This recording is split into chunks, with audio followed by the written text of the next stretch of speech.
வணக்கம் அன்பர்களே, நான் உங்கள் நண்பன் doctor KR. Ramesh, Prajapati financial astrologer. உங்களை சந்திப்பதிலே பெருமகிழ்ச்சி.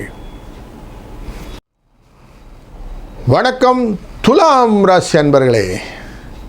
உங்கள் ராசியினுடைய 3ஆம் இடத்துக்காரர் என்பதும் 6ஆம் இடத்துக்காரருமான குரு பகவானின் வக்ரம் அப்படிங்கிறது கடகராசியிலே இருக்கிறது.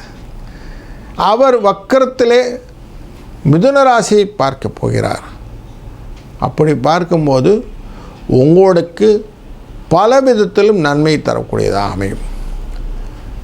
உங்களுக்கு சனி யோகக்காரகன், அந்த யோகக்காரகனை குருவின் பார்வையானது படும். 2 தனகாரங்களும் சேரும்போது பண வரவுக்கான வாய்ப்பு நிறைய ஏற்படுத்தி விடுவார்.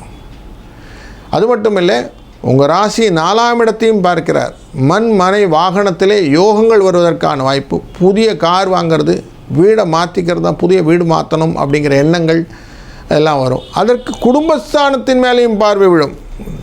அதனால் குடும்பத்திலே புதிய வரவுகள், சுப நிகழ்வுகள் எல்லாம் நடக்கக்கூடிய வாய்ப்புகளையும் ஏற்படுத்தக்கூடியது இந்த குருவின் வக்கர பெயர்ச்சி கிடைக்கிறது. அதனால் ஒரு நல்ல ஒரு மாற்றத்தை வரவேற்று நீங்கள் அதை எதிர்கொள்ளக்கூடிய சூழ்நிலையை அமைத்து கொள்ளுங்கள். வாழ்க வளத்துடன். இந்த வீடியோ உங்களுக்கு பிடிச்சிருந்தா லைக் பண்ணுங்கள், ஷேர் பண்ணுங்கள், கமெண்ட் பண்ணுங்கள், மறக்காமல் சப்ஸ்கிரைப் பண்ணிடுங்க. அந்த பெல் பட்டனையும் கிளிக் பண்ணிடுங்க.